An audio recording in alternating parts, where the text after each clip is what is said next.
Turkish horror মুভির fan? তবে চলুন আজ আপনাদের এমন কিছু টার্কিশ মুভির সাথে পরিচয় করিয়ে দেই যেগুলোকে তাদের ভয়াবহতার কথা চিন্তা করে টার্কিশ সরকার ব্যান করতে বাধ্য হয়েছে। 6 নম্বরে আছে বেদ্দুয়া। এই মুভিতে জঘন্য সব অভিশাপ আর ব্ল্যাক ম্যাজিক এত ডিটেলসে দেখানো হয়েছে যে তুর্কি সহ বিভিন্ন ইসলামিক দেশগুলোতে এটি ব্যানের সম্মুখীন হয়। 5 নম্বরে দ্য বেসিক্স।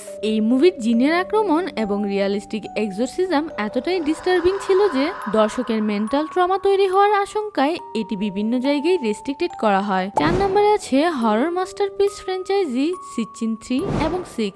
ইসলাম ধর্মে নিষিদ্ধ সেহর বা কালো জাদুকে অত্যন্ত নিখুঁতভাবে দেখানোর কারণে তুর্কি এবং মালয়েশিয়া সহ বেশ কয়েকটি দেশে এই মুভিগুলোর স্ক্রিনিং নিষিদ্ধ করা হয়। 3 নম্বরে কাফির। দাবি করা হয় এই মুভিতে সত্যিকারের কালো জাদু মন্ত্র ব্যবহার করা হয়েছিল, যার কারণে অনেক জায়গায় এটি কঠোরভাবে ব্যান করা হয়। 2 নম্বরে আছে সেমাম। ইসলামিক ডেমোনোলজি এবং নরকের অদ্ভুত সব প্রাণীকে খুব ডিস্টার্বিং ওয়েতে দেখানোর কারণে কনজারভেটিভ অনেক দেশ এটিকে ব্যান করতে বাধ্য হয়। আর 1 নম্বরে আছে তুর্কির সবচেয়ে ভয়ঙ্কর ব্যান্ড মুভি কাবির আজাবি বা কবরের আজাব। মুভিটিতে কবরের শাস্তিকে এত বেশি গ্রাফিক আর রিয়েলিস্টিক ভাবে দেখানো হয়েছে যে এটি দর্শকের মনে মারাত্মক ট্রমা সৃষ্টি করে এবং বিভিন্ন দেশে নিষিদ্ধ করা হয়। এই মুভিগুলোর মধ্যে কোনটি আপনি ব্যান হওয়ার আগেই দেখে নিয়েছিলেন কমেন্টে জানান। আর এমনই সব মুভি রিলেটেড আননোন ফ্যাক্টস জানতে ফিল্ম এক্সবিডিকে সাবস্ক্রাইব করুন।